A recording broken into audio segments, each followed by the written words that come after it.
सभी को सलाम, नमस्कार, आदाब, सत श्री अकाल, जय हिंद, जय भारत। उम्मीद करता हूँ आप सभी ठीक होंगे। उम्मीद की दुनिया कायम, और हम भी उम्मीद ही करते हैं कि आप ठीक होंगे। कई दिनों से सोच रहा था लाइव के लिए एक पोस्ट भी मैंने की थी कि साहब लाइव 11 बजे दिन में करूँगा, लेकिन फिर कुछ काम की वजह से मैं नहीं कर पाया। कोई बात नहीं, आज आपसे थोड़ी सी बातें करके जाएंगे जो आपके लिए बहुत महत्वपूर्ण हैं। मुझे ऐसा लगता है, आपको क्या लगता है वो मुझे नहीं पता। अगर मेरी आवाज़ आ रही है तो प्लीज़ बता दीजिएगा, वरना मैं ईयरफोन लगा लूँगा। अगर आ रही है तो बेहतर है।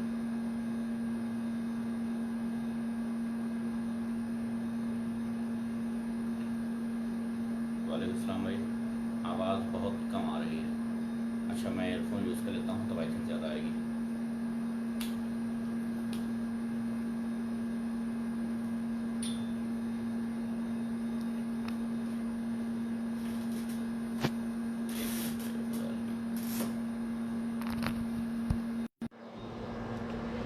जी बदर भाई, वालेकुम अस्सलाम। अभी आवाज़ आ रही है?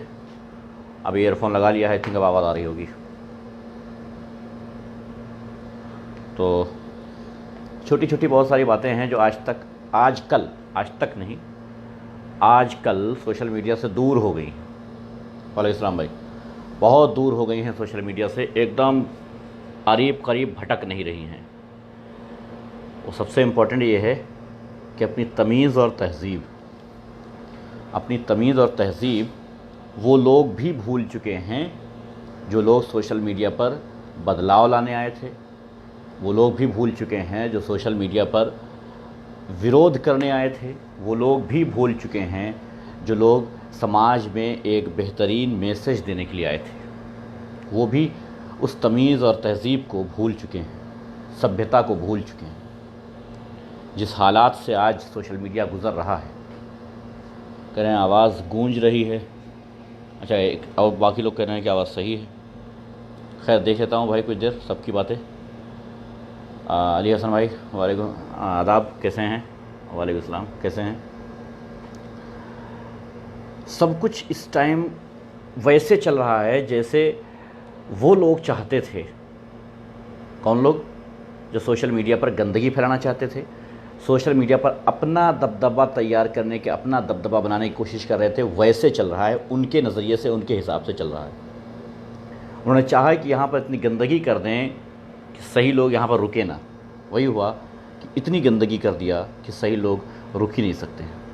वालेकुम सलाम भाई, नमस्कार भाई, प्रणाम। वालेकुम सलाम भाई। दिल करेगा तो कुछ लोगों को इनवाइट कर लीजिएगा, और नहीं दिल करेगा तो कोई बात नहीं। शुक्रिया बदर भाई जी, क्योंकि मैं अब छोड़ चुका हूँ वो बातें, वो चीज़ें छोड़ रहा हूँ धीरे धीरे करके। आपको बताना, आपको समझाना, आपको ये सब चीज़ें मैं छोड़ रहा हूँ। उसकी रीज़न क्या है? आज के दौर में सबसे ज़्यादा उसको सर पे बिठाया जाता है जो गाली गलौज करता है, जिसकी भाषा संतुलित नहीं है। क्या है दिल में, क्या है, करना क्या चाहता है, ऐसा क्यों कर रहा है, कोई मकसद नहीं है आपका, कोई मतलब नहीं है आपका। सिर्फ़ और सिर्फ इतना मतलब है कि आपको कोई ऐसा मिल जाए जो भारतीय जनता पार्टी को गालियां दे रहा हो, माँ बहन की, वो आपका सगा हो जाता है। I am your big fan, you have totally thoughts are positive, apply on your thoughts in my life. Thank you. खमाना राम भाई, कैसे हैं? बहुत बहुत शुक्रिया मेरे भाई, बहुत बहुत शुक्रिया आपका, दिल से शुक्रिया मेरे भाई। आप लोग ऐसी बात करते हैं तो कहीं ना कहीं एक एनर्जी मिलती है। ये सोचता हूँ कि शायद मैं अगर हटना चाह रहा हूँ तो गलत कर रहा हूँ। प्रणाम भाई। जोगिंदर भाई, कैसे हैं? जो आता है आजकल, और सबसे पहले वो ये शुरू करता है कि भारतीय जनता पार्टी को गालियाँ देता है, उनके नेताओं को गालियाँ देता है, उनका विरोध करता है, और उसके बाद वो शुरू हो जाता है भक्तों को बुरी तरीके से अपमानित करना। जो अपमान करना तो बेहतर है, अपमान आप किसी के करते हैं क्योंकि आपके उनके संबंध अच्छे नहीं हैं, वो गंदी हरकतें करते हैं, वो आप अपमान करते हैं। लेकिन ठीक है, अपमान का मतलब ये नहीं है कि आपकी खुद की माँ बहनें जो सोशल मीडिया पर हैं उनका एहतराम भी भूल जाएँ, उनका अदब भी भूल जाएँ। मुझे याद है कि मैंने एक अपने लाइव में गाली दे दी थी। आज तक मुझे याद है कि सिर्फ एक लाइव मेरी ऐसी थी जिसमें मेरे मुंह से गुस्से में गाली निकल गई थी। और वो गाली क्या थी आप सब जानते हैं। बेवकूफ़ को जो गाली में कहते हैं वो कह दिया था मैंने कि आप सब वो हो। आप सब सी हो, क्योंकि आप लगातार वही कर रहे हो जो नहीं करना चाहिए। ये कह दिया था। और किनको कह दिया था? जो लोग गालियाँ दे रहे थे उनको कह दिया था। लेकिन फिर मुझे बर्दाश्त नहीं हुआ, मुझे लगा कि नहीं, मैं गलत कर रहा हूँ, मेरी गाली वाली अगर वीडियो पोस्ट हुई है तो फिर मैं गलत हूँ और मुझे इसके लिए माफ़ी मांगना चाहिए। अगली वीडियो में मैंने उसके लिए माफ़ी मांगा और वो वीडियो हटाई। क्यों? क्योंकि मैं यहाँ पर समाज को गंदा करने नहीं आया था। वालेकुम सलाम भाई, नमस्कार राज भाई, कैसे हैं? हारून अंसारी भाई, वालेकुम सलाम भाई। लेकिन आज के दौर में बहुत ईजी हो गया है कि आप जितनी भी गंदी लैंग्वेज बोल सकते हैं, गंदी लैंग्वेज बोल सकते हैं, उतनी गंदी लैंग्वेज बोलिए सोशल मीडिया पर और आप चंद दिनों में भगवान के रूप मान लिए जाएंगे। आप चंद दिनों में आपको इस तरह से ऊपर चढ़ा दिया जाएगा कि आपसे बड़ा कोई है ही नहीं। मेरा मकसद सिर्फ आपको ये बताना है कि आप विरोध कीजिए, जितना दिल करे विरोध कीजिए, लेकिन अपनी ज़बान में ज़रा सा एहतराम बहुत ज़रूरी है, अदब बहुत ज़रूरी है। क्योंकि आप क्या समझते हैं कि सिर्फ भक्तों की माँ बहनें यहाँ मौजूद हैं, आपकी माँ बहनें यहाँ मौजूद नहीं हैं? क्या आप उन अल्फाजों का इस्तेमाल अपने घर में कर सकते हैं जो यहाँ पर कर लेते हैं? नहीं, आप नहीं करते। तो फिर मुझे बड़ा दुख के साथ कहना पड़ रहा है कि सोशल मीडिया अब चंद लोगों के लिए रह गया है। आपको पता है, मैंने जितनी बात कही, मेरी एक बात कोई गलत करके साबित करके नहीं, हो सकता है 2-4% चलिए मान लेता हूँ, 90% बातें, मेरी 90% बातें सही हो रही हैं, 90% बातें सही हो रही हैं जो मैंने कहा। लेकिन क्या आपने उन बातों से कुछ सीखा है? क्या आपने उन बातों से कुछ जाना है? क्या आपने कभी सोचा है, कि आपने समझा है कि जो हमने पहले कहा था वो आज हो रहा है और आज जो कहता हूँ आगे हो रहा है? क्यों? मैं ये नहीं करता हूँ कि कोई भक्त कुछ बोले और मैं आकर के उसको गालियाँ शुरू हो जाऊँ और उसके माँ बहन करना शुरू हो जाऊँ और अपनी गंदगी करके चला जाऊँ। मैं बात उस पर करता हूँ जो आपके बच्चों के लिए बेहतर है। वालेकुम सलाम भाई। लेकिन शायद मुझे नहीं लगता कि आपको उन चीज़ों की ज़रूरत है। अगर आपको इन चीज़ों की ज़रूरत होती तो आप जो अभी कर रहे हैं ये न किए होते। जो आप लोग अभी कर रहे हैं, मैं देख रहा हूँ कि हर एक आदमी के डीपी पर किसी और का फ़ोटो लगा है कहीं ना कहीं। सबसे पहले मैं मुसलमानों को बोलूँगा, उसके बाद मैं सबको लिए बोलूँगा। पहले मुसलमानों को बोलना ज़रूरी है क्योंकि इनके अंदर कुछ कमियाँ ज़्यादा भरी आती हैं आजकल, क्योंकि इनको बेवकूफ़ बनाना बहुत आसान हो गया है। क्योंकि ये किसी चीज़ को सोचते समझते नहीं हैं, अमल करने लग जाते हैं। मैं जानना चाहता हूँ, डॉक्टर कफ़ील ख़ान माना कि मुसलमान है और उसके लिए कोई हिंदू आवाज़ उठा रहा है, यानी एक इंसान के लिए एक इंसान आवाज़ उठा रहा है, पूरी ताकत के साथ लगा हुआ है, बहुत अच्छी बात। लेकिन क्या इसका मतलब ये होता है कि आंख बंद करके उसके पीछे भेड़ चाल चली जाए? फिर आप में और भक्तों में फ़र्क क्या हुआ? मैं जानना चाहता हूँ उन मुसलमानों से जो चंदा दे रहे हैं डॉक्टर कफ़ील ख़ान के नाम से, क्या आपने डॉक्टर शबिस्ता खान के अकाउंट पे चंदा दिया है? नहीं। क्या आपने आदिल खान के अकाउंट पे पैसा दिया है? नहीं। आप चंदा किस बेस पे दे रहे हैं? किस बेस पे आप चंदा दे रहे हैं? क्या सोच करके चंदा दे रहे हैं? मैं अभी कहूँ कि साहब कफ़ील ख़ान को छुड़ाने के लिए मैं जज खरीद रहा हूँ, पैसे की ज़रूरत है, आप लोग दीजिए पैसा, आप नहीं देंगे, ज़ाहिर है नहीं देंगे, पक्की बात है, लिख के ले लीजिए, आप नहीं देंगे। लेकिन जब यही बात कोई और कहेगा जो आपके धर्म से नहीं होगा, शर्त ये हो कि आपके धर्म से ना हो, और वो गालियां दे लेता हो, वो आपको जोश में ला देता हो और वो कहे, तो आप बड़ी आसानी से एक वक्त का खाना बचा करके चंदा दे देंगे। आपको पता है, हिंदुस्तान के टॉप वकीलों में से कुछ 5 वकीलों की टीम काम कर रही है डॉक्टर कफ़ील ख़ान के लिए। 5 वकीलों की टीम, जिनके परिवार हाई कोर्ट में वकील है, जिनके परिवार का सदस्य कोई ना कोई जज रहा है, उन वकीलों की एक टीम काम कर रही है डॉक्टर कफ़ील ख़ान के लिए। आपको ज़रूरत है उनके लिए दुआएं करना, आपको ज़रूरत है उनके लिए सोशल मीडिया पर एक मुहिम छेड़ना। लेकिन आप क्या कर रहे हैं उसके लिए कि डॉक्टर कफ़ील ख़ान के फेवर में बोलने वालों को आप चंदा दे रहे हैं। क्यों? मैं हर बात आपको कहाँ तक समझाऊंगा या कहाँ तक बताऊंगा? क्या आपके सेंस नहीं है? क्या आपके दिमाग नहीं है? आप इतनी बात नहीं समझ सकते हैं कि अगर चंदे की कोई ज़रूरत होती, पैसे की कोई ज़रूरत होती, तो डॉक्टर कफ़ील ख़ान की वाइफ डॉक्टर शबिस्ता खान क्यों लाइव बना करके ये कहती कि हमें पैसे की ज़रूरत नहीं है, आप सिर्फ दुआएं कीजिए और सोशल मीडिया पर साथ दीजिए। जी भाई गुड्डू भाई खैरियत सब। लेकिन आप सब इस बात से अलग हैं। आदिल खान का एक फ़ोन सुना मैंने, फ़ोन टैप करके किसी भाई ने पोस्ट किया था। आदिल खान का डॉक्टर कफील खान के भाई हैं, उनका फ़ोन सुना मैंने। उन्होंने बताया कि हमारे पास 5 वकील हैं, नाम बताया उन्होंने, बाकायदा बताया, गूगल पे सर्च कर सकते हैं, मैं अभी पोस्ट कर दूंगा वो ऑडियो, आप सुन लेना। बोले ये वकील हैं, इनके बाद किसी वकील की आपको लगता है कि ज़रूरत है हमें? बताइए। निर्भया उसमें आरुषि केस में जब आरुषि के माँ बाप को जेल हो गई थी, उसके बाद उन्होंने ज़मानत दिलाई थी जिन वकीलों ने, वो वकील हैं डॉक्टर कफील खान के। तो फिर आप लोग अब क्या जज को ख़रीदने की बात कर रहे हैं? आपको समझ आता है कि ये बात सोशल मीडिया पर कह करके कि जज को हायर किया जाएगा? क्या समझ रहे हैं आप इसको? आप डॉक्टर कफील खान को परेशानी में डाल रहे हैं। आप डॉक्टर कफील खान को परेशानी में डाल रहे हैं कि आपके लोग जज हायर करने की बात कर रहे हैं, आपके सपोर्टर जज हायर करने की बात करें। ये बात अगर मीडिया को पता चल जाए ना, तो पता है आपको क्या होगा? 1 हफ्ते ज़मानत और टल जाएगी। लेकिन शायद आप लोग इस बात को नहीं मानते हैं। सभी धर्म के लोग, बेशक सभी धर्म के लोग एकजुट हो रहे हैं और होने चाहिए, लेकिन सबसे बड़ी बात यह है, मोहम्मद शहनवाज अख्तर बोल रहे हैं तुम डरे क्या? अब ये दे रहे क्या, तुम दे रहे क्या? नहीं, मैं बिल्कुल नहीं दे रही, मैं बिल्कुल नहीं, मैं 1 पैसा चंदा नहीं दे रहा हूँ डॉक्टर कफील खान के लिए। क्यों दूँ? उनकी वाइफ ने चंदा मांगा है क्या? उनके भाई ने चंदा मांगा है क्या? क्यों दूँ?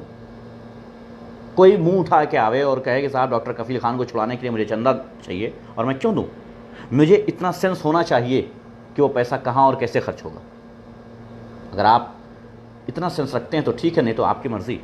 और जो मुसलमान 2 मिनट में किसी को भगवान समझ के उसकी पूजा करने लग जाते हैं, उसकी आरती उतारने लग जाते हैं, उनको मैं एक बात बता दूं, हमसे बड़ा धोखा तुमने सोशल मीडिया पर नहीं खाया होगा।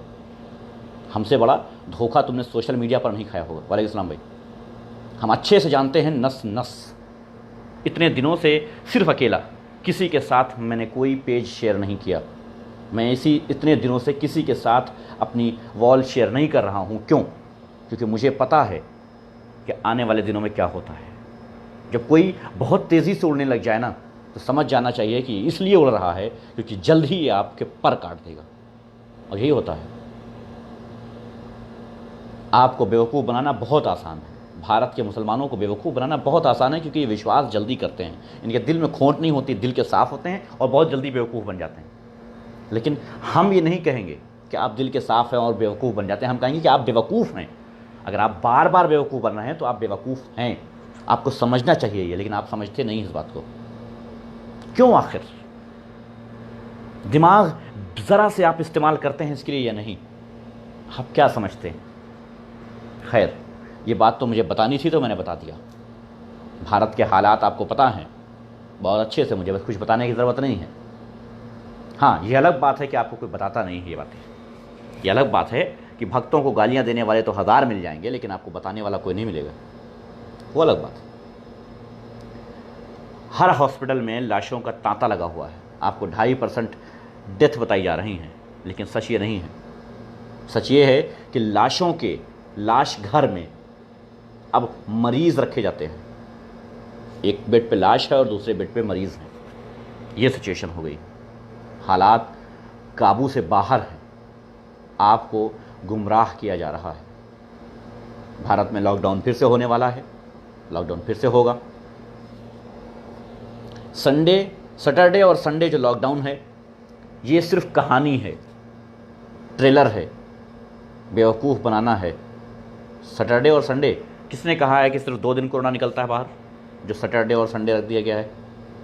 कभी सोचा आपने? ये सब कुछ एक चाल होती है जो आपको अच्छे से गुमराह किया जा सकता है, लेकिन आप सब अच्छे से गुमराह हो जाते हैं। बलात्कार पे बलात्कार हो रहे हैं पूरे भारत में। 5 साल की बच्ची, 4 साल की बच्ची, 3 साल की बच्ची।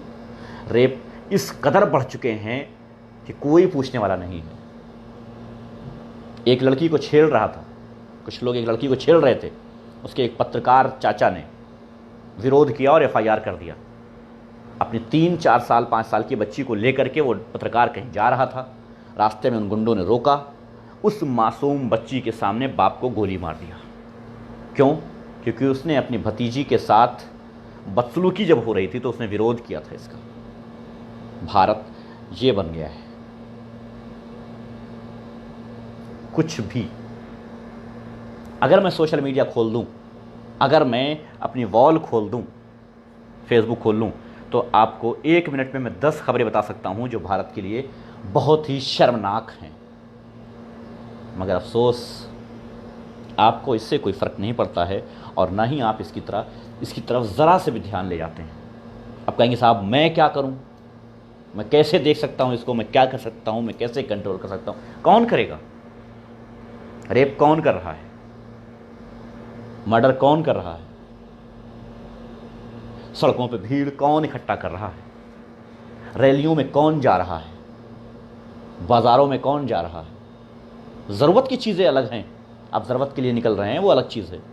भीड़ इकट्ठा करना, आम तौर से जैसे ज़िंदगी पहले चल रही थी वैसे ज़िंदगी को चला देना, ये फ़ैसला आपका है, हमारा नहीं है। ये फ़ैसला हुकूमत का नहीं है, गवर्नमेंट का नहीं है, यह फ़ैसला आपका है। अगर बाज़ारों में आप भीड़ लगा रहे हैं तो ये आप हैं, ये गलती आपकी है।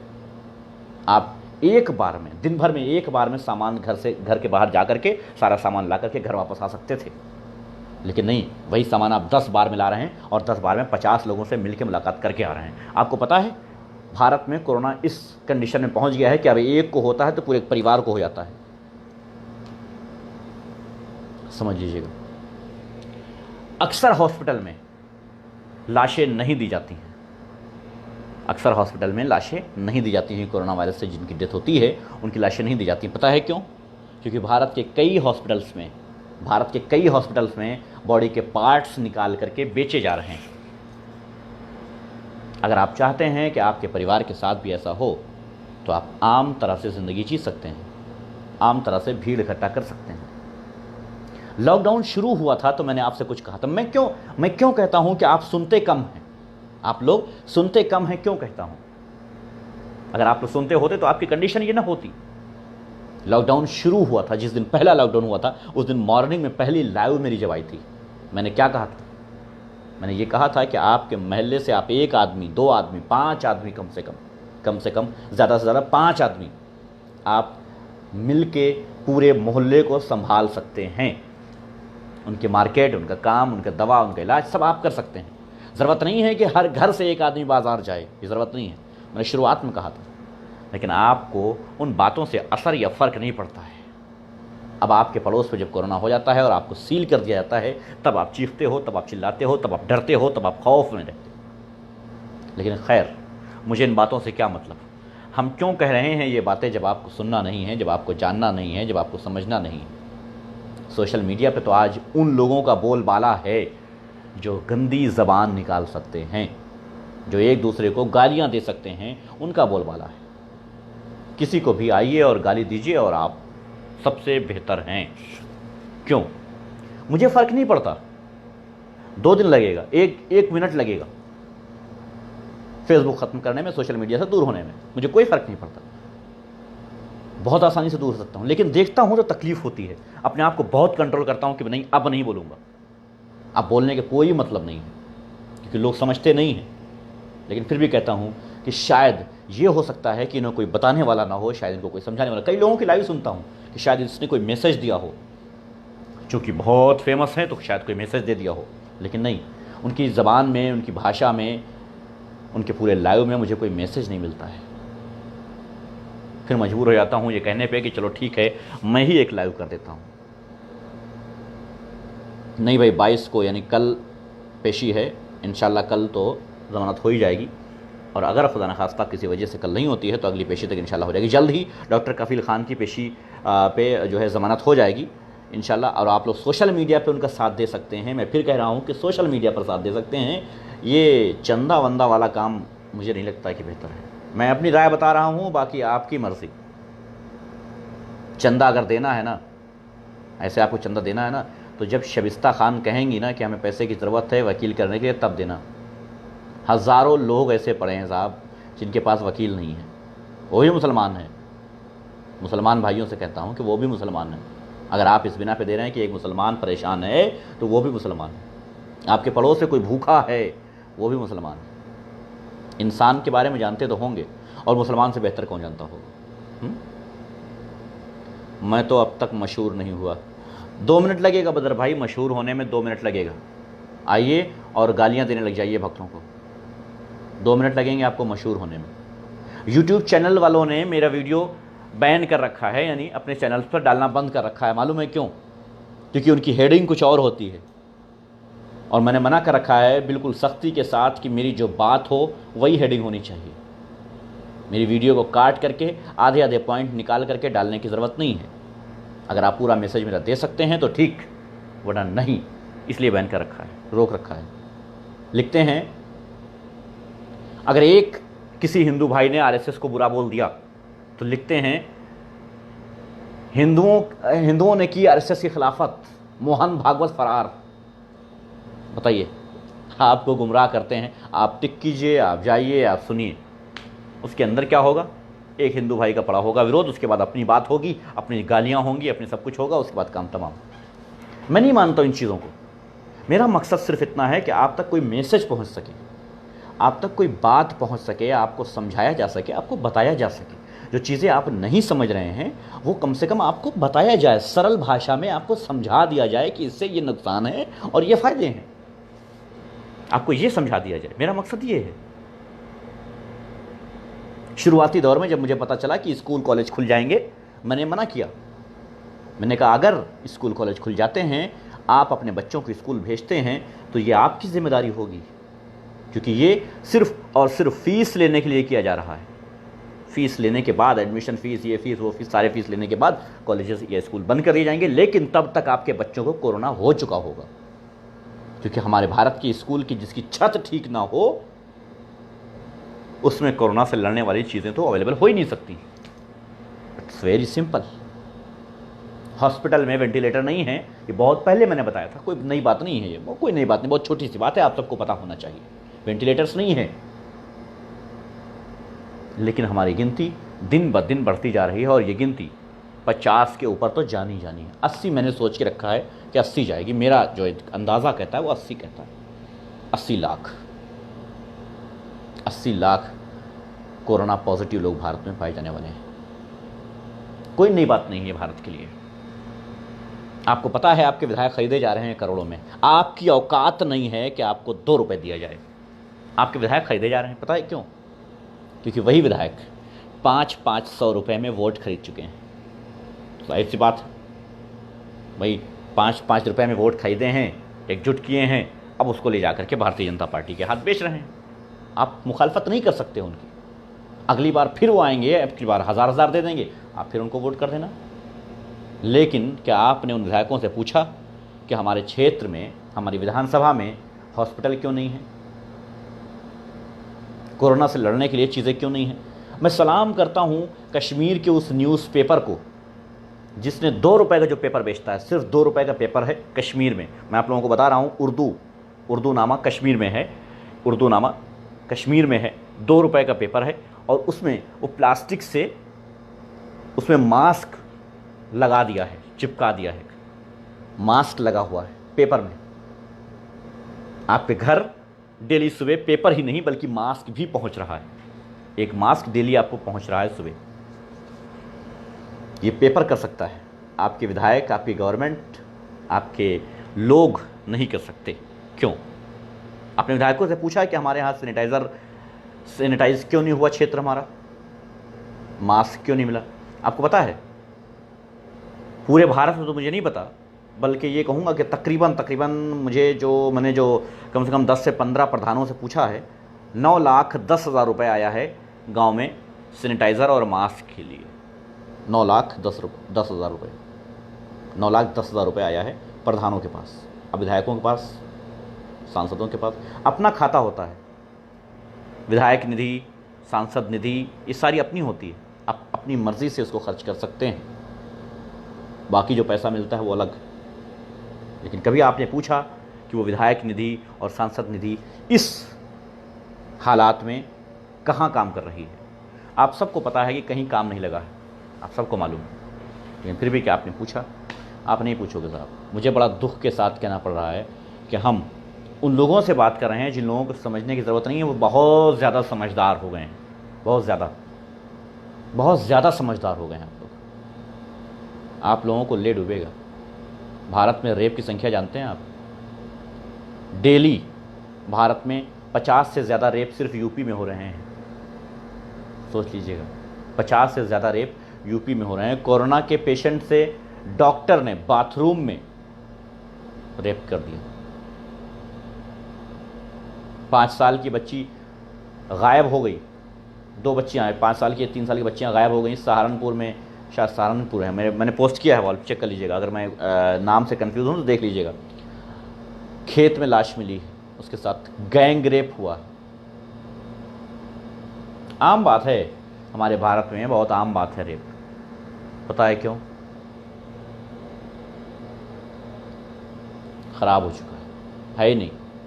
और इसकी वजह वो लोग भी हैं जो सोशल मीडिया पर आज बैठ करके ये जताना चाहते हैं कि हम गवर्नमेंट के ख़िलाफ़ हैं, और उसके बाद वो अपनी भाषा को कंट्रोल नहीं कर पाते हैं। वालेकुम सलाम भाई। अपनी भाषा को कंट्रोल नहीं कर पाते हैं। रेप करने की सबसे बड़ी वजह है आपकी गिरती हुई भाषा, आपकी गिरती हुई सभ्यता। आप भूल चुके हैं, आप आदी हो चुके हैं उन चीज़ों के। आपको माँ बहन की गालियाँ बहुत ईजी लगने लगा है। यार छोटी सी बात है वो। एक ज़माना हुआ करता था साहब कि माँ बहन की गालियाँ देने पे कत्ल हो जाया करते थे। आज कितनी आम बात हो गई है कि कोई कभी और किसी को भी आराम से गाली दे और चला जाए। कहते हैं कि साहब, कहीं पढ़ा था कि किसी ने कहा था कि देश की आवाम को इतना ज़्यादा भिखारी बना दो, इतना ज़्यादा भूखा बना दो कि उसको 2 वक्त की रोटी ही विकास लगने लगे, तरक्की लगने लगे। विकास नहीं, तरक्की लगने लगे। 2 वक्त की रोटी मिल जाए तो उसे लगे कि साहब बहुत तरक्की हो रही मेरी। मैं आपके साथ हूँ, कृपया मुझे अपने साथ जोड़ें। मुझे ये सिस्टम बदलना है भाई। मेरा नंबर ठीक है कुमार अभिनव भाई, बिल्कुल मैं व्हाट्सअप कर दूंगा आपको। वही आज हो रहा है। वालेकुम सलाम नबील अली। वही हो रहा है आज देश में कि आज हमें माँ बहन की गालियाँ इतनी ईजी, इतनी आसान हो गई हैं कि मुझे रेप बहुत आसान लगने लगा है साहब। किसी रेप पीड़िता से जाके मिलो। भारत में तो रेप पीड़िता को जेल भेजा जाता है। जी हाँ, बिहार में एक रेप पीड़िता को जेल भेज दिया गया। पता है क्यों? क्योंकि वो चाहती थी कि जब उसके बयान हो तो उसके साथ उसके परिवार का एक सदस्य साथ में रहे, और ये कानून के खिलाफ है। थूकता हूं मैं ऐसे लोगों पर, और ऐसे जज पे थूकता हूं मैं। कानून के खिलाफ है। एक रेप पीड़िता जब बयान देती है तो उसके साथ अगर उसका कोई परिवार का है और कानून के खिलाफ है ये, तो उसको जेल भेजा जाता है और कैदी बाइज्जत बरी रहते हैं। आपको पता है यूपी में रेप करके जेल गया था, जमानत हो गई, बाहर आ गया। बाहर आने के बाद क्या किया? माँ और बेटी को ट्रैक्टर से कुचल के मार दिया। भारत महान, भारत माता की जय। वाह रे भारत माता, वाह। ये है तुम्हारी भारत माता। मैं नहीं मानता हूं इस भारत को माता। मैं साफ शब्दों में कहना चाहता हूं, मैं भारत माता नहीं मानता। भारत जमीन का एक ऐसा टुकड़ा है जहां पर टुकड़ों में लोग बटे हुए, धर्म पे, जाति पे, फिरकों पे बटे हुए लोग हैं। भारत देश नहीं है, बिल्कुल मुल्क नहीं है, माता हो ही नहीं सकती। लेकिन जमीन का वो टुकड़ा है जिस पर अलग अलग प्रजाति के जानवर पाए जाते हैं, 2 पैरों के जानवर। आज के दौर में क्या हो गया है? पहले ज़माने में दुश्मनियाँ होती थी, बहुत पुश्तैनी दुश्मनी होती थी, पुश्तैनी दुश्मनी होती थी। लेकिन दुश्मन की माँ बहन बेटी जब रास्ते से गुजरती थी तो दुश्मन भी इस बात का ख्याल रखता था कि उसकी माँ बहन बेटी का कोई अपमान ना होने पाए। आज दोस्त की बहन का रेप कर रहा है। ये है भारत माता की जय। मुझे कोई दिक्कत नहीं है इससे। वालेकुम सलाम भाई। दुख होता है देख करके। आपके पाले नहीं पड़ते हैं नेपाली, चीनी, पाकिस्तानी, आपके पाले नहीं पड़ते, बंगाली, अफ़गानी, मेरे पाले पड़ते हैं। जो लोग विदेश में हैं उनके पाले पड़ते हैं। वो पता है क्या करते हैं, वो रेप की वीडियो दिखाते हैं। जब एक दोस्त दूसरे दोस्त की बहन बेटी माँ का रेप करता है तो वो दिखाते हैं, ओ भाई ये इंडिया का है। वो कितने हालात ख़राब हैं जी, हैं? वो दोस्त ने बहन का रेप कर दिया, दोस्त की बहन का। क्या है यार, ये कैसे इंसान है यार? इनसे अच्छे तो जानवर होते हैं। क्या कहूँ उनसे? कहूँ कि भारत माता की जय और मुझे बड़ा गर्व है, कहूँ उनसे? सही है। यहाँ सऊदी कहते हैं, अरबी कहते हैं कि डरने की ज़रूरत नहीं है कोरोना से, क्योंकि तुम इंडियन हो और इंडियन गो कोरोना करके कोरोना को भगा लेते हैं। क्यों डर रहे हो? बताइए, क्या कहूँ उनसे? क्या कहूँ? नेपाल को अपना दुश्मन बनाने के लिए 1000 किसी भारतीय को दे करके, 1000 रुपये किसी भारतीय को दे करके, उसका मुंडा बना करके, उसके जय श्री राम लिख करके, और उसको नेपालियों को गाली दिलवाई गई, उल्टा सीधा कहलवाया गया। क्यों? आखिर क्यों? पता है क्यों? नेपाल में ये मैसेज जा सके, नेपाल में ये मैसेज जा सके कि हम कितने घटिया और कितने गंदे हैं, हम नेपाली को मार रहे हैं। सबको नहीं पता था कि ये 1000 रुपये वाली बात है, बाद में पता चली, जब पुलिस ने तफ्तीश किया तब पता चला। लेकिन नेपाल में ये पता चल गया कि नेपाली को मारा गया है और उससे नेपाल मुर्दाबाद कहलाया गया है।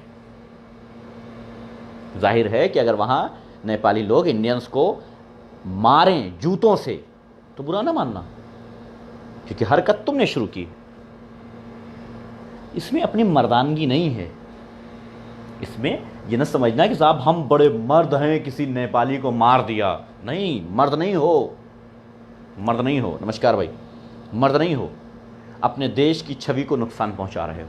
जिसको भारत माता कहते हो ना, अपनी माँ की छवि को नुकसान पहुंचा रहे हो। लेकिन मुझे क्या साहब, आपको तो हर वो बंदा चाहिए, हर वो बंदा भगवान के रूप में चाहिए जो गंदी ज़बान से जोश में आकर के आपको बरगला सके। आपको बरगलाना बहुत आसान है, 2 मिनट लगेगा।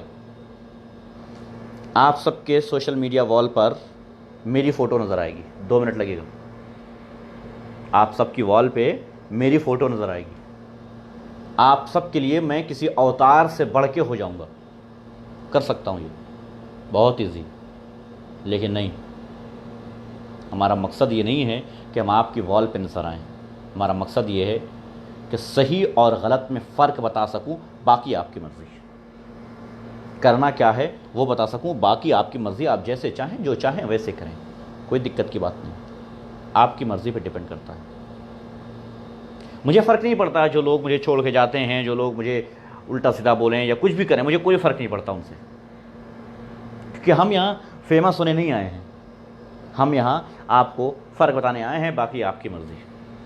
ज़रूर आप तक वो बातें पहुंच जाती होंगी, लेकिन गलत वे में पहुंचती होंगी, गलत तरीके से पहुंचती होंगी। हम आपको समझा के बता देते हैं कि भाई साहब ये है ऐसा ऐसा, अगर आप चाहें तो देख लें, बाकी आपकी मर्ज़ी। मैं सभी भारतवासियों से ये कहना चाहता हूँ कि मेरे भाई, वक्त है, अपने आप को और अपने वतन को बचा लो, वरना आने वाली नस्लें बहुत बुरे हाल में जीने वाली, बहुत बुरे हाल में। ऐसी घटिया राजनीति दुनिया में नहीं हुई है जैसी भारत में इस टाइम चल रही है, और इससे आपको अपने बच्चों को बचाना है। मेरे बच्चों को या उनके बच्चों को या पड़ोसी के बच्चों को बचाने नहीं कहूँगा, अपने बच्चों को बचा लो, ये बहुत है। वालेकुम सलाम भाई, जी मैं ठीक हूँ। अपने बच्चों को बचा लो, यही काफ़ी होगा। बहुत सारी चीज़ें हैं कहने के लिए आपसे, लेकिन नहीं, मैं नहीं कहूँगा। मैं रिस्पॉन्स देख रहा हूँ, उसके बाद देखता हूँ। मस्त रहें, खुश रहें, और माँ बहन की गालियाँ देने वालों का सपोर्ट करते रहें। कुछ भाई ने कहा मुझसे, मैंने एक पोस्ट किया था कि साहब सोशल मीडिया पे जो लोग सोशल मीडिया के पे बदलाव लाने आए थे, जो लोग सोशल मीडिया पे गंदगी को ख़त्म करने आए थे, वो लोग हर चीज़ को भूल रहे हैं। वो वो ज़बान भूल रहे हैं, वो चीज़ भूल रहे हैं जो समाज के लिए बेहतर है और नहीं बेहतर है, उसमें फ़र्क भूल गए हैं। अच्छे और गलत में, अच्छे और बुरे में, सही और गलत में फ़र्क भूल गए हैं। वो उन्हीं की ज़बान बोलने लग गए हैं जिनके ख़िलाफ़ उतरे थे। तो मुझसे किसी ने कहा कि साहब, कुत्ते को कुत्ता कहना ज़रूरी है, उनको उनकी ज़बान में ही जवाब देना चाहिए। मैं जानना चाहता हूँ, शुक्रिया भाई, मैं जानना चाहता हूँ, क्या आप वही ज़बान अपने घर में अपने बच्चों के सामने, अपनी माँ के सामने, अपनी बहन के सामने, अपनी बीवी के सामने निकालते हैं क्या? अगर नहीं तो आप सोशल मीडिया पर किसके लिए कर रहे हैं? माना कि आपके बीवी बच्चे, आपके माँ बहन सोशल मीडिया पर मौजूद ना हो, लेकिन इतने 137 करोड़ में न जाने कितनी माँ बहन बेटी, कितने बच्चे आपसे सीख रहे हैं, आपकी ज़बान को सीख रहे हैं। आप उनको बर्बाद कर रहे हैं। आप बदल नहीं पाए हैं, आप खुद बदल गए हैं। मैं विरोध में नहीं हूँ, मैं इसके विरोध में नहीं हूँ कि आप भारतीय जनता पार्टी का विरोध ना करें, लेकिन आज के दौर में भारतीय जनता पार्टी का विरोध ही आपके लिए किसी अवतार से कम नहीं है। वो बंदा भारतीय जनता पार्टी का विरोध कर दिया, फिर वो जो कुछ कहेगा सब कुछ सत्य है। नहीं साहब, नहीं। क्या समझते हैं आप, बाकी की पार्टियां दूध की धुली हुई हैं? नहीं। डॉक्टर कफील खान के लिए कितनी पार्टियां सामने मैदान में आई, ज़रा मुझे कोई बताए। है तो बताइए कि हाँ, इतनी पार्टियां हैं, इतने राष्ट्रीय अध्यक्ष हैं पार्टियों के जो मैदान में आए हैं और बोले हैं कि हम डॉक्टर कफील खान के साथ खड़े हैं, हमारे सारे कार्यकर्ता डॉक्टर कफील खान के साथ। बताइए। आपको पता है कि जितने पॉलिटिशियंस, किसी पार्टी से जुड़े हुए लोग अरेस्ट हुए थे या अरेस्ट हो रहे हैं, उनका एक एक करके ज़मानत हो गई है या हो रही है? हो चुकी है, तकरीबन हो चुकी है। कई तो ऐसे हैं जिनमें कई बार जेल गए हैं और वापस आ गए हैं, और फिर जाएंगे, फिर वापस आएँ। क्यों? अगर कोई कुत्ता काट ले तो क्या कुत्ते को भी काटेंगे? देखिए, मोहम्मद कमर भाई ने कितनी शानदार बात कही उनके लिए, जो कहते हैं कि कुत्ते को कुत्ते की ज़बान में बोलना चाहिए, जवाब देना चाहिए। कितनी सही बात कही। अगर कुत्ता काट ले तो क्या कुत्ते को काट लोगे? नहीं ना, अपना इलाज करवाओगे। अपनी बॉडी में जो जहर भर गया है उस जहर को ख़त्म करोगे। वालेकुम सलाम। उस बॉडी के अंदर जो जहर भर गया है उसको निकालने की कोशिश करोगे। बहुत सही कमर भाई ने बात कही, इससे बेहतरीन मैं नहीं समझा सकता। तो सारे पॉलिटिशियंस छूट रहे हैं। क्यों? क्योंकि भैया, हम्माम में सब नंगे, समझ रहे हो, आपस में सबके तालमेल है। लेकिन अगर कोई आज़ाद है, मैं ठीक हूँ, अगर कोई आज़ाद है और हक़ की बात आज़ाद रह के करना चाहता है तो उसके साथ कोई नहीं, एक भी नहीं, कोई राजनीतिक पार्टी नहीं है आज। कांग्रेस, मैं सबसे पहले कांग्रेस को कहूँगा, क्योंकि बहुत सारे लोग ऐसे हैं जो कांग्रेस को कहते हैं कि साहब ये तो भारतीय जनता पार्टी को ख़त्म करने के लिए अगर कोई पार्टी है तो कांग्रेस है। बेशक मैं मानता हूँ कि कोई तीसरी पार्टी नहीं है केंद्र में, लेकिन राहुल गांधी या प्रियंका गांधी अब तक कितना बोल चुके हैं, या किसी भी नेता को देख लो, किसी भी प्रदेश के नेता को देख लो, कितना बोल चुके हैं डॉक्टर कफील खान के लिए? मैं जानना चाहता हूँ आपसे, डॉक्टर कफील खान के लिए कौन से नेता ने कितना? मैं उत्तर प्रदेश के लल्लू की बात करता हूँ। लल्लू, क्या नाम है उनका, लल्लू सिंह हैं या लल्लू पांडे हैं, लल्लू सिंह आई थिंक, मैं उनकी बात करता हूँ। कांग्रेस पार्टी के प्रदेश अध्यक्ष, मैं उनकी बात करता हूँ। इस लॉकडाउन में वो लगातार जेल आ रहे हैं और जा रहे हैं। उनको ऐसे कुछ नाम भी दिया गया है जेल से संबंधित। वो जेल जा रहे हैं, जेल आ रहे हैं, जेल से बाहर आ रहे हैं, फिर जा रहे हैं, फिर आ रहे हैं, फिर बाहर। कमाल है। डॉक्टर कफील खान तो अभी तक बाहर ना आए। आप बड़ी जल्दी जा रहे हैं, बड़ी जल्दी आ रहे हैं। पता है क्यों? क्योंकि सब तालमेल की बात है साहब। तुम मेरा विरोध करो, हम कोई काम कर रहे हैं तो मेरा विरोध करो, हम तुमको जेल में डालेंगे, 4 दिन बाद छोड़ देंगे। तुमको भी पब्लिसिटी मिल गई, मेरा भी काम हो गया। चूंकि तुम जेल चले जाओगे इसलिए कोई दूसरा आवाज़ नहीं उठाएगा। बताइए साहब, मुझे बताइए। डॉक्टर कफील खान के लिए कांग्रेस के प्रदेश अध्यक्ष, उत्तर प्रदेश के प्रदेश अध्यक्ष जो हैं, कितनी बार बोले हैं? डॉक्टर कफील खान के लिए उत्तर प्रदेश की जो अध्यक्षा मानी जा रही हैं, यानी चुनाव में उनकी सरपरस्ती में चुनाव होने वाला है, प्रियंका गांधी, कितनी बार बोली हैं? क्या ये सिर्फ यूपी का मामला है? नहीं, भारत का मामला है। तो फिर राहुल गांधी और सोनिया गांधी ने कितनी बार बोला है? अखिलेश यादव ने क्या किया है? मायावती ने क्या किया है? बताइए मुझे, कोई भी राजनीतिक पार्टी पकड़ लीजिए और मुझे बताइए कि साहब ये राजनीतिक पार्टी है जो अखिलेश उसके कफील खान के लिए दृढ़ संकल्प के साथ खड़ी है मैदान में, है कोई तो मुझे बता दीजिए। नहीं ना, बहुत सारी ऐसी बेगुनाह औरतें अभी जेल में हैं, बच्चियां जेल में हैं। एक शबिस्ता करके एक स्टूडेंट है, अभी जेल में है। बताइए, दिल्ली की हुकूमत केजरीवाल की अब तक कितनी बार बोली है कि जो महिलाओं को जेल में रखा गया है, बच्चियों को जेल में रखा गया है, स्टूडेंट्स को जेल में रखा गया है, कम से कम स्टूडेंट्स को तो निकाल दिया जाए ज़मानत पे। देवेंद्र सिंह की ज़मानत हो सकती है यहाँ पर, चिन्मयानंद की ज़मानत हो सकती है यहाँ पर, लेकिन स्टूडेंट्स की ज़मानत नहीं हो सकती है क्योंकि उन्होंने एनआरसी का विरोध किया था। अच्छा, एनआरसी वाले मामले में कितने राजनीतिक पार्टी के लोग हैं जो जेल में हैं? कभी देखना इस बात को, कितने ऐसे लोग हैं जो राजनीतिक पार्टी से संबंध रखते हैं और जेल में हैं? गए होंगे, मानता हूं गए होंगे, लेकिन 2, 4, 10% गए होंगे और उसमें से फटाक से जमानत होकर के बाहर आ गए। आखिर वो लोग क्यों जेल में हैं? आखिर वो लोग जेल में क्यों हैं जो किसी राजनीतिक पार्टी से के संबंध में नहीं हैं? समझना आपको है, नहीं सिर्फ बोलना बलिया गाज़ीपुर भाई। अच्छा, आपने लिखा बलिया गाज़ीपुर मऊ, अपना नाम लिखा ही नहीं है, सारी डिस्ट्रिक्ट लिख दिया। चलो कोई बात नहीं, जहाँ भी हो सिर्फ बोलना काफ़ी नहीं है मेरे भाई। क्या कर रहे हैं, क्या कर रहे हैं बताइए मुझे। अब आप फिर कह रहे हैं फिर मैं बोल दूंगा, अभी फिर सबकी मिर्ची लग जाएगी। अभी यहीं पर जो भाई सुन रहे हैं ना, यही मुसलमान लोग मुझे गालियाँ देने लग जाएंगे। 1 मिनट लगेगा, बोल ही देता हूँ, आपने बुलवा दिया तो। भारत में टॉप 10 काबिल लोगों की अगर एक लिस्ट बनाई जाए भारत में, तो उसमें असद ओवैसी का नाम काफ़ी ऊपर होगा टॉप 10 में। अब मुझे बताइए,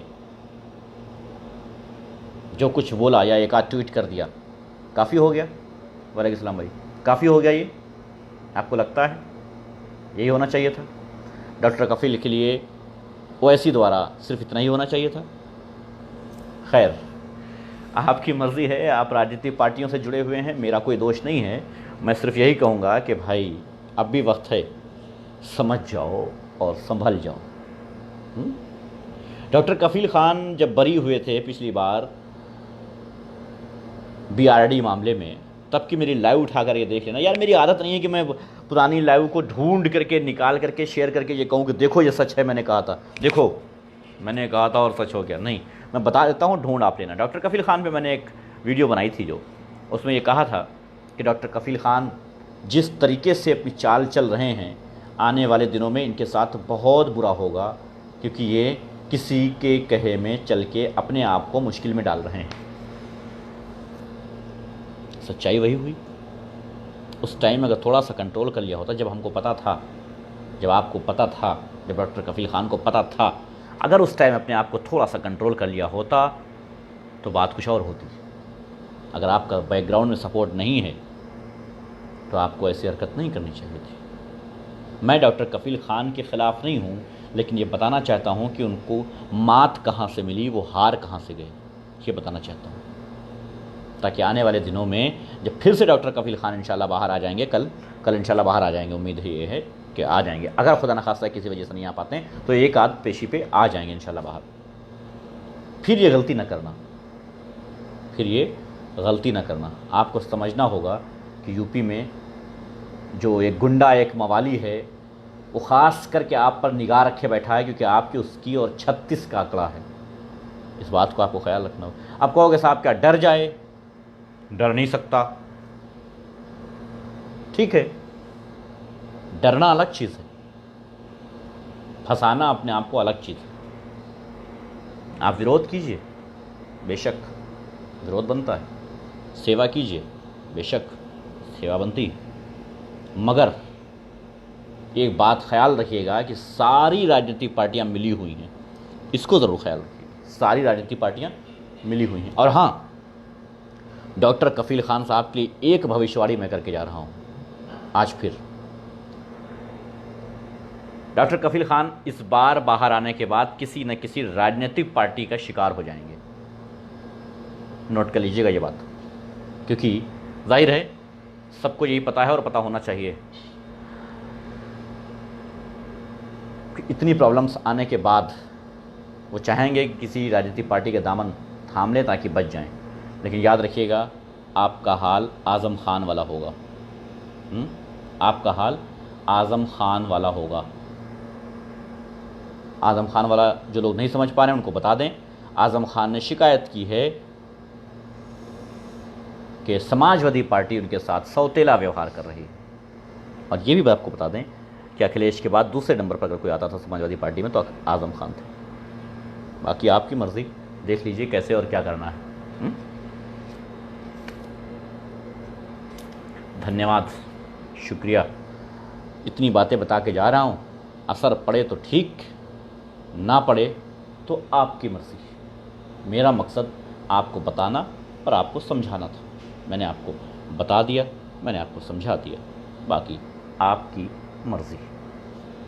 अब से 5 मिनट के बाद YouTube पर लाइव रहूँगा या छोड़िए, नहीं रहूँगा, हटाइए, यही पोस्ट कर दूँगा, नहीं रहूँगा। क्योंकि क्या करूँ रह के,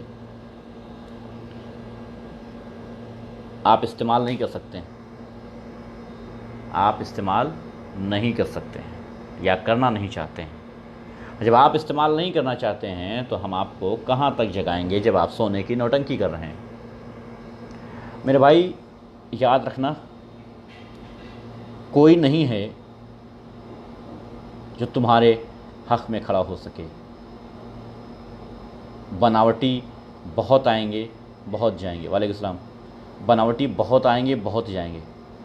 किसी को साल 2 साल 5 साल खड़ा देखे तो जाने कि आपके लिए 2 साल 3 साल 5 साल से खड़ा हुआ है, आपके लिए हक़ की बात बोलने के लिए, आपका साथ देने के लिए, आपको सही और गलत को में अंतर बताने के लिए खड़ा हुआ है कि साहब ये सही है और ये गलत है, अंतर बताने के लिए खड़ा हुआ है। अगर है कोई तो मुझे बता दीजिएगा।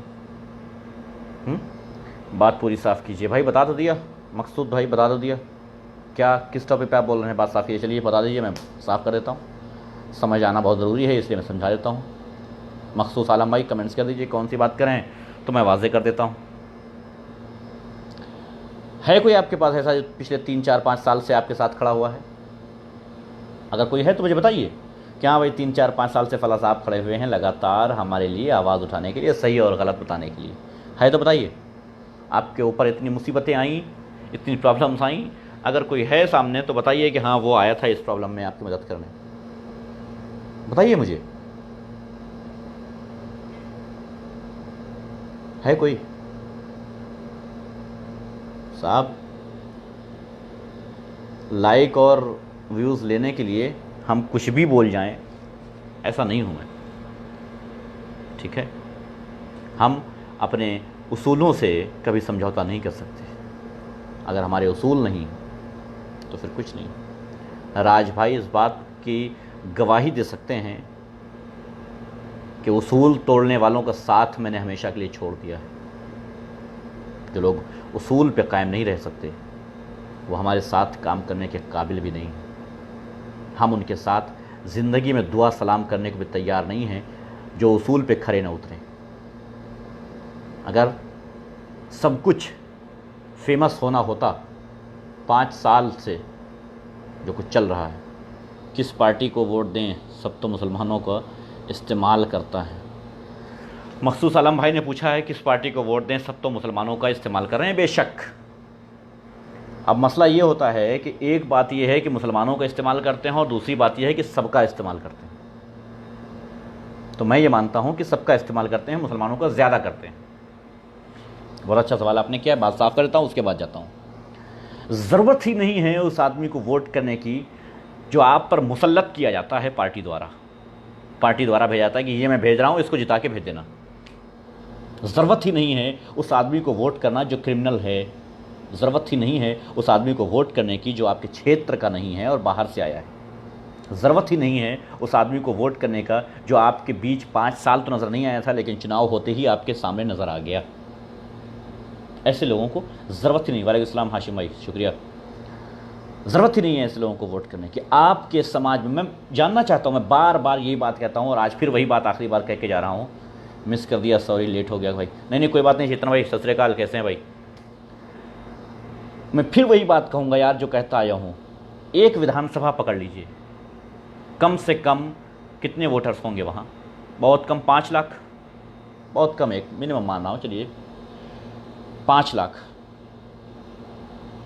5 लाख आदमियों में आपको एक आदमी ऐसा नहीं मिलता है जो आपके लिए काम करना चाहता हो, आपके लिए समाज में काम करना चाहता हो, आपके समाज के लिए काम करना चाहता हो, और आपके पास उसको बनाने के लिए 5 साल होते हैं। 5 साल होते हैं आपके पास कि आप उसे तैयार करें, आप उसको पावर में लाएं, आप उसको ताकत बने, आप लोगों से मिलजुल करके उस आदमी की पहचान बनावें, आप उस आदमी को उस जगह तक ले जाएं जो वो फाइट कर सके। विधायक कैसे बनता है? वोट से।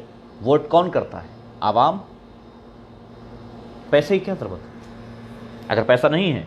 और मैंने कम से कम हर गांव में देख रखा है कि एक ना एक ईमानदार आदमी ऐसा होता है जिसके पास पैसा नहीं होता है, जिसकी कोई सुनता नहीं, लेकिन ईमानदारी उसके अंदर कूट कूट के भरी होती है, उसूल उसके अंदर कूट कूट के भरे होते हैं, बहुत कुछ कर जाने की चाहत होती है अपने समाज के लिए, लेकिन पैसे से मजबूर होता है, सपोर्ट से मजबूर होता है, साथ से मजबूर होता है, क्योंकि उसके पास इतना पैसा नहीं है। कोई बात नहीं मकसूद भाई कोई बात नहीं, अगले दिन कर लीजिएगा, क्योंकि उसके पास साथ नहीं होता है लोगों का। किन लोगों का? वोटर्स का। वोटर्स क्या काम करते हैं? विधायक चुनते हैं। वोटर्स किसके साथ होते हैं? हम 10 गाड़ियों से उतर जाएं, 10 लंबी लंबी कारें हमारे साथ आएँ, 2 4 5 गनर हों, बॉडी बिल्डर्स हों, ठन ठन करके उतरे आके जिंदाबाद जिंदाबाद मुर्दाबाद मुर्दाबाद के नारे लग जाएं, और हम माइक लेके कह दें। ये नहीं कहेंगे कि इस गांव में स्कूल है कि नहीं है, हॉस्पिटल है कि नहीं है, हॉस्पिटल में डॉक्टर आते हैं कि नहीं आते हैं, स्कूल में टीचर आते हैं या नहीं आते हैं। ये नहीं कहेंगे। ये नहीं कहेंगे कि आपके गांव में आपके घर तक जाने के लिए रास्ता है कि नहीं है, बल्कि आपसे ये कहेंगे फला पार्टी ने इतना गलत काम किया है, एक बार हमें मौका दीजिए। ओ यार, भाषण तो सुन लिया करो उनका। वो कहते हैं फला पार्टी ने गलत किया है, अब एक बार मुझे मौका दीजिए, मतलब अब एक बार मुझे गलत करने का मौका दीजिए। और आप मौका देते हैं और आप उनको जिताते हैं और उनको मौका मिलता है और काम हो जाता है।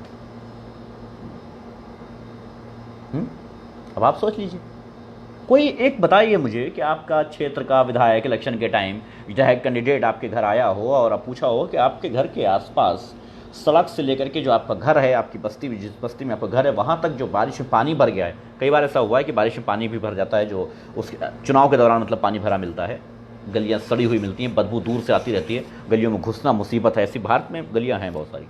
उस गली में घुसने के बाद क्या आपके विधायक ने आपसे पूछा, विधायक कैंडिडेट ने किसी पार्टी कैंडिडेट ने आपसे पूछा कि आखिर ये बदबू क्यों आ रही है और कहाँ से आ रही है, इसकी सफाई क्यों नहीं हो रही है, आपके क्षेत्र का प्रधान क्या कर रहा है, विधायक कौन था आपके यहाँ अभी तक, उसने साफ क्यों नहीं कराया?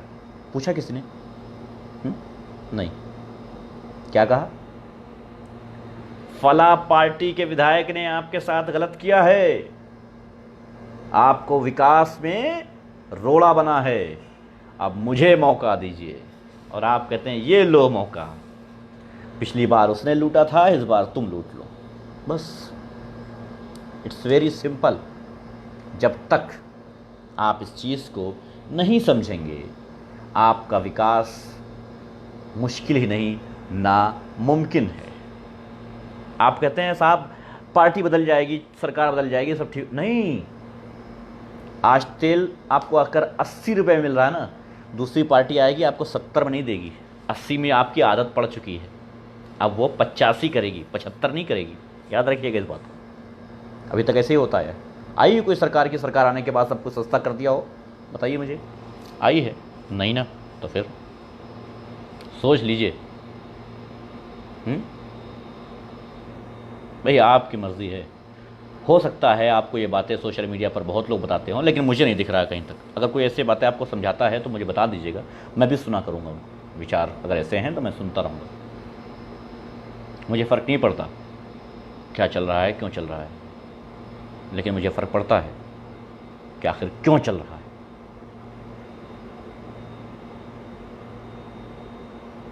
पहले ही से बदला हुआ था भाई, चेतन भाई पहले ही से बदला हुआ था वो तो टोपी के नीचे कुछ और ही थी उसकी डिज़ाइन जो है आम आदमी पार्टी की टोपी की, वो आरएसएस से ही संबंधित थी। खैर, बहरहाल मस्त रहिए, मैंने अपनी बात आप तक पहुंचा दी है, बाकी आपकी मर्ज़ी है। धन्यवाद, शुक्रिया, मस्त रहिए। दिल करे तो आवाज़ उठाइएगा, दिल करे तो भेड़ चाल किसी के पीछे चल दीजिएगा, और वो आवाज़ उठा रहा है आप उसके पीछे जिंदाबाद जिंदाबाद के नारे लगाइएगा। कितने लोग हैं जो सोशल मीडिया पर आवाज़ उठाने वालों को जिंदाबाद का नारा देते हैं, फला साहब जिंदाबाद जिंदाबाद लिखते हैं कमेंट्स में। आई डोंट थिंक, कैसे कर लेते हैं आप ये सब, मैं नहीं मानता, मैं समझ नहीं पा रहा हूँ कि आखिर कैसे पॉसिबल है। सही को सही कहने वाले के साथ देने की ज़रूरत है, उसके जिंदाबाद के नारे लगाने वाले की ज़रूरत नहीं है। अगर कोई सही को सही कहता है तो उसका साथ दीजिए, और हाँ,